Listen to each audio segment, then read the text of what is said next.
gukura mu gakiza cyangwa se gukura mu kumenya Imana ntabwo ari ubwinshi bw'ibyo tuzi, ntabwo ari ubwinshi bw'imirongo dufite mu mitwe, ntabwo ari ubwinshi, oya ntabwo ari ubwinshi bw'ibyo dufite mu mitwe yacu cyangwa se bw'ubwenge dufite ku Mana, oya ahubwo ni ubwinshi bw'ibyo dukora tugendeye kuri ibyo twamenye. Niba warakishijwe ariko ukaba umaze kuhishurirwa ibintu byinshi kuri Kristo cyangwa se kuri Yesu, umaze kumenya byinshi, umaze gusoma Bibiliya cyane, umaze kumenya imirongo myinshi, ariko ubuzima bwawe bukaba nta hantu butandukanye n'ubwo wabagaho mbere yo kumumenya, aho ngaho harimo ikibazo. Akenshi umwanya wacu munini tuwumara turi kurushaho kugenda tujya kumva ibyigisho byinshi, twumva indirimbo nyinshi, gufata indirimbo z'Imana iki, ariko ugasanga ubuzima cyangwa se tujya mu materaniro cyane, ariko ugasanga ubuzima bwacu buri hanze y'ibyo bintu butandukanye cyane n'ubwo Kristo yishimira cyangwa ashaka. Gukizwa si ukwiyongera k'umubare w'ibyo yamenye, oya ahubwo gukizwa ni ukwiyongera ko guhinduka muri wowe. Yesu yaravuze ngo nimunkunda muzitondera amategeko yanjye. Bisobanuye ngo kuba bayazi bwo bari bayazi pe,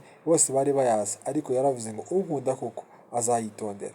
Ese niba amategeko y'Imana uyazi, ukaba uzi ibyo ukunda n'ibyo yanga, sasa wowe ukora ibihe? Ese koko niba Yesu umukunda uri kubaho ku bwe? Ese uri kurwana no kumenya byinshi kugira ngo ubibwire abantu, cyangwa uri kurwana no kumenya byinshi kugira ngo biguhindure? Ese uri kumenya Kristo kugira ngo abantu barusheho kumenya yuko uri umusikorere cyangwa se uzi ibintu byinshi mu kumenya Imana, cyangwa uri kumenya Kristo kugira ngo urusheho kugenda usa nawe? Ese ko uzi byinshi cyane kuri Kristo, ariko se koko mwarihuriye uramuzi neza, mwarihuriye uwa babiri?